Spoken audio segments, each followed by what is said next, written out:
በልጆች እግዚአብሔር አይፈትናችሁ ተብሎ ሲባል በምንድን ነው? እንዳይሞቱብን ወይንም እንዳይታመሙብን ነው አይደለ? ግን ሌላም አለ ሰላምዬ። አይደለም ለሰው ላወራው ደግሜ እንኳን ሳስበው የሚያመኝን የገጠመኝን በልጄ ልንገርሽ። ሰሞኑን ሚዲያ ላይ የምታስተላልፊውን መልእክቶች አይቼ እንደው ለአንዲት እናት ከጠቀመ ብዬ ነው ብላ አንዲት ከስተመሬ ደውላ ዛሬ ጠዋት ያጫወተችኝ ነው የምነግራችሁ። ብችልበት ኖሮ ጉድ ጉድ ጉድ እያልኩኝ ብጀምር ደስ ይለኝ ነበር። ግን ማለት የምፈልገው እግዚአብሔር አምላክ ይህን ትውልድ ይፈውስ፣ ልጆቻችንን ይጠብቅልን፣ ከሚያዩት ከሚሰሙት እግዚአብሔር ይጋርድልን ማለት እፈልጋለሁ። አስቀድሜ ይህ መልእክት ለአንድ ወላጅ እንዲደርስ እባካችሁን ኮፒ ሊንክ፣ ሼር እና ሪፖስት አድርጉ እባካችሁ። ነገሩ እንዲህ ነው።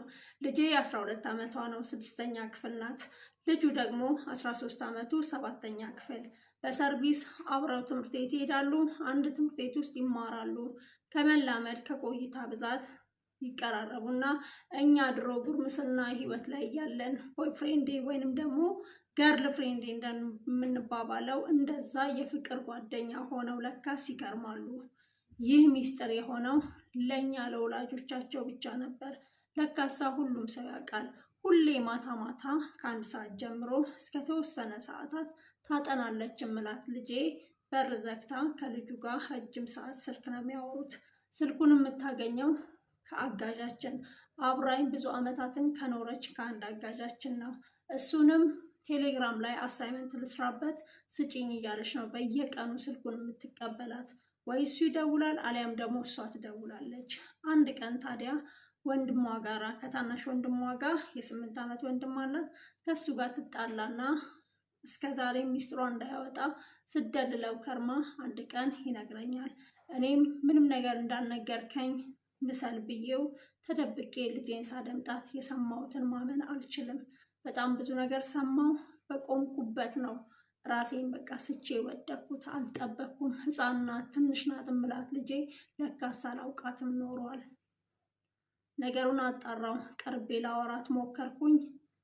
ከምነግርሽ በላይ በፍቅር ተይዛለች። ትምህርቷን በጣም ቀንሳለች። የምታረገውን የምታስበውን ሁሉ አታውቅም። ይህን ወታቂው እንደሆነ ጉርምስና ላይ አላውቅም፣ ግን እኔ በማውቀው ደረጃ በትክክል በፍቅር ውስጥ ወድቃለች። ትምህርት ቤት ሄጄ ነገሮችን ላጣራ ሞከርኩኝ። ምንም ነገር ሊነግሩኝ አልቻሉም። ምክንያቱም ምንም እንደማያውቁ ነበር ያሉኝ። ሁሉም ነገር ለማጣራት ሞከርኩኝ። የልጁን ስልክ ለማጣራት ሞከርኩኝ። ልጁ በእናቱ እጅ ነው የሚያድገው። ወላጅ አባቱ አሜሪካን ነው። ታብም ስልክም አለው። ስለዚህ በዛ ነው የሚጠቀመው። የኔዋ ግን በአጋዣችን ስልክ ነበር ስትጠቀም የኖረችው። ስለዚህ ከእናትየው ጋር ተገናኘን፣ ቁጭ ብለን አወራን። ለአባትየው ከነገርኩት ስለሚገላት ብዬ ሚስጥሬን በሆዴ ይዤ ልጄን ለወራቶች አክሜ ልጁንም እንደዛ ከእናቱ ጋር ተባብረን አክመን ከግማሽ ሴሚስተር አሁን የካቲት ላይ አስወጥቼ ሌላ ትምህርት ቤት አስገባዋት። አሁን ደህና ሆነች። ጸበልም ይዣት ከርሜ ነበር የመጣሁትኝ እና በዚህ እድሜያቸው ልጆች ብዙ ልምምድ አለ ከጀርባቸው። ፍቅር ምን ማለት እንደሆነ እኛ በማናውቅበት እድሜ እነሱ በፍቅር ተይዘዋል። ስለዚህ ልጆቻችንን ውሏቸውን እናጥና እንመርምር ስትል ዛሬ ጠዋት ነግራኝ በጣም ተገርሚያለሁ። ከዚህ በላይ ዲቴል ነው የነገረችኝ።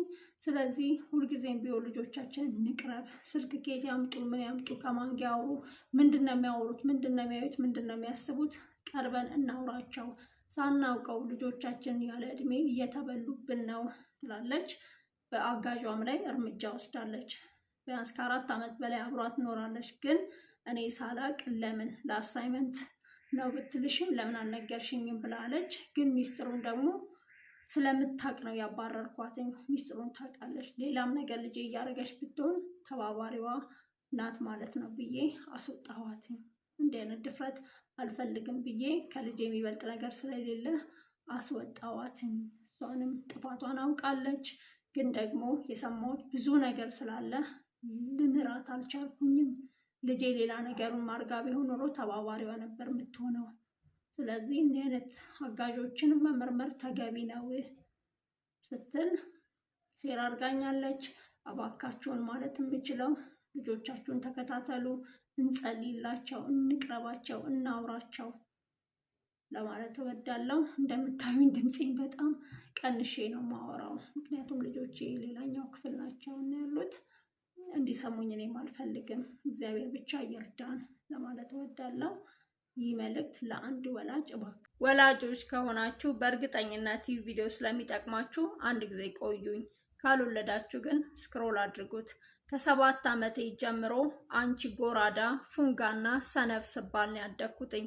ከእህት ከወንድሞቼ ተለይቼ እኔ እምወደድ አይመስለኝም ነበር። ደግሞም ፍቅር ሰጥተውኝ አያውቁም። ከፍተኛ የሆነ አድሎ አለ። ነገር ግን አይወልዱኝም ወይ ብዬ ሳስብ ወይንም ደግሞ ሳጣራ በእርግጥም ልጃቸው ነኝ። ለምን እንደዛ እንደሚያደርጉ ግን አላውቅም ነበረ። ብዙ ጊዜ ራሴን ለማጥፋት ፈልጌም ሞክሬም አውቃለሁኝ።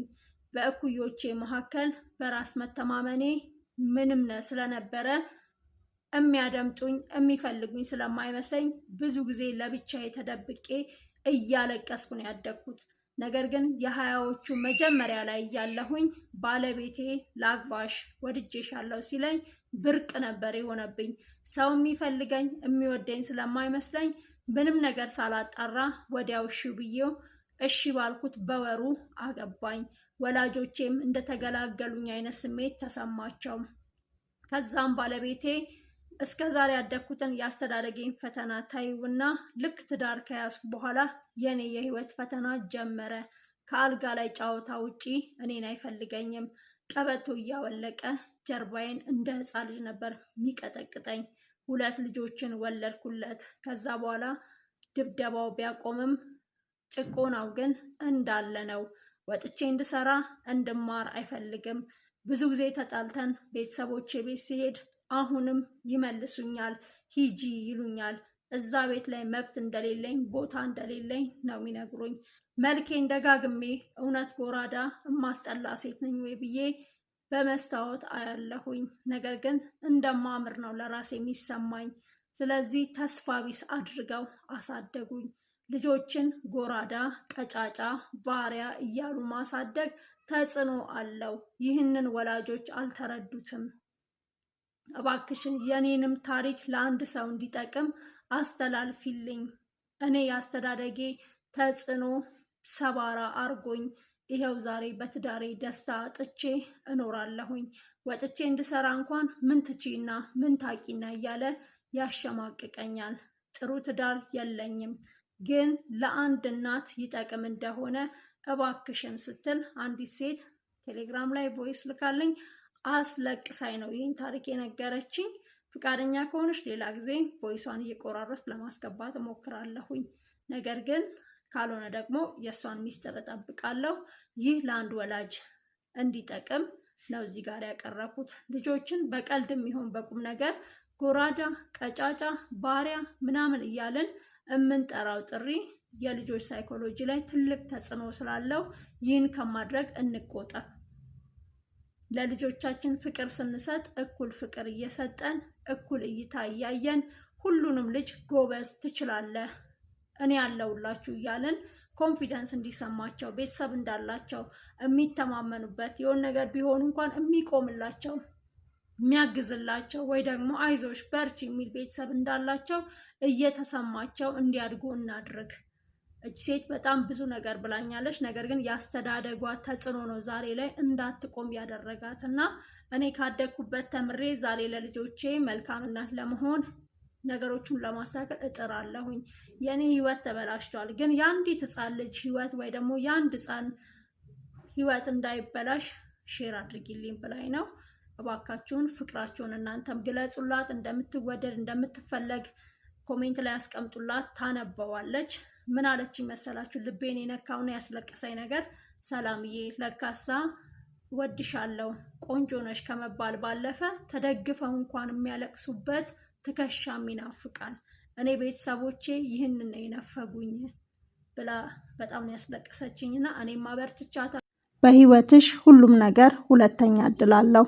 ስራ ቢበላሽ ድጋሚ መሞከር ትችያለሽ፣ ወይንም ጓደኝነት ቢበላሽ ከሌላ ሰው ጋር መቀጠል ትችያለሽ። ጽንስ ቢቋረጥ ድጋሚ መሞከር ትችያለሽ። ትዳር ቢናጋ በመነጋገር በጸሎት ማስተካከል ትችያለሽ። አስተዊ ሁሉም ነገር ሁለተኛ እድል አለው። መቼም ቢሆን ከረፈደ የማይስተካከል ደግመሽ የማታገኘው አንቺነትሽ ነውና ራስሽን ጠብቂ። ከስራሽ፣ ከቤተሰብ መሪነቱ፣ ከእናትነቱ፣ ከሚስትነቱ ጎን ለጎን ራስሽን ተንከባከቢ። ለራስሽ ጊዜ ስጪ። ጤናሽን፣ ሰላምሽን፣ ደስታሽን ጠብቂ። ከራስሽ ጋር ለማውራት፣ ውስጥሽን ለማዳመጥ፣ ለመጸለይ ጊዜ ውሰጂ። እመኚኝ፣ ሁሉም ነገር ከመኖርሽ ይጀምራል። ዛሬ የምትከፊው ዋጋ በህይወት ስላለሽ ነው። ስለዚህ አስተዊ። ከሌለሽ የለሽም። ገንዘብ አላልኩም፣ አንቺነትሽን ነውና። የቀይ ጥቁር ሆኜ ያሳደግኳቸው ልጆቼ በገዛ አባታቸው ምክንያት ስብዕናቸው እየተበላሸብኝ ነው። ምን እንደማደርግ ጨንቆኛል ትላለች የዛሬዋ ባለ ታሪካችን። ነገሩ እንዲህ ነው። ከ12 ዓመት በፊት ነበር ከባለቤቴ ጋር የተጋባ ነው። ብሎም በሱ እኩይ ባህሪ ምክንያት ከ4 ዓመት በኋላ 2 ልጆችን ወልጄ ተፋታን። በትክክለኛ መንገድ በፍርድ ቤት።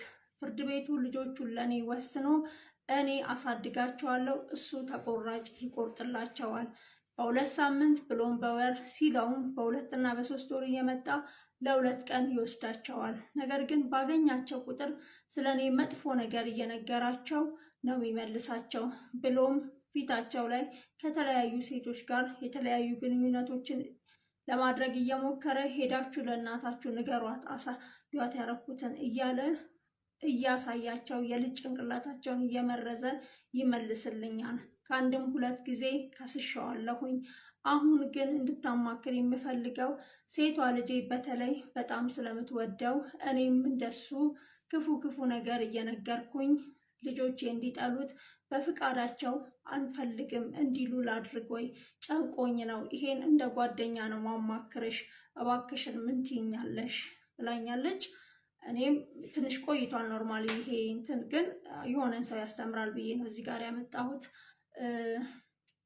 እኔ የምለው ነገር ያው ፍቺ በመሀል ሊፈጠር ይችላል። ነገር ግን ሁልጊዜም ቢሆን መታሰብ ያለበት ልጆች ናቸው። ስለዚህ እናትና አባት ያላቸውን ኦር ደግሞ ያላችሁን ነገር እዛው መጨረስ። ግን ነገ ስማችሁ የሚጠራባቸውን ልጆችን አይምሯቸውን ባታበላሹ፣ ባትበርዙ፣ በተቻለ መጠን ያላችሁን እልህ እዛው እርስ በርስ ትታችሁ ልጆቻችሁን በትክክል ብታሳድጉ ብዬ እሷን መክሬያታለሁ። በዚህ አይነት ሁኔታ ውስጥ ምናልባት ላለ ለአንድ ሰው አድርሱልኝ። እናንተ ኮፒ ሊንክ፣ ሼር እና ሪፖስት አድርጉት። ግን በፍጹም ስለ እናት ወይንም ደግሞ ከፍቺ በኋላ ስለ እናት ወይም ደግሞ ስለ አባታቸው መጥፎ ነገር መናገር ብሎም ለእድሜያቸው የማይመጥንን ነገር ማድረግን ወይም ደግሞ ማሳየትን የእውነት ለመናገር የወለዱትን ከመግደል አይተናነስም። ስለዚህ ምናልባት በእልህ ተነሳስታችሁ እንዲህ ነገር የምታደርጉ ወላጆች ካላችሁ እባካችሁን እናንተ ተቆጠቡ ላለሁኝ። እሷንም ይሄን ነው የመከርኳት። እስኪ እናንተስ ምን ትላላችሁ? ሀሳባችሁን ኮሜንት ላይ አስፍሩ። ኦልሬዲ ልጆች የእልህ መወጣጫ አይደሉም። ሁልጊዜም እንደምለው ፈልገን እንጂ ፈልገው አልመጡም። ደግሞም የእግዚአብሔር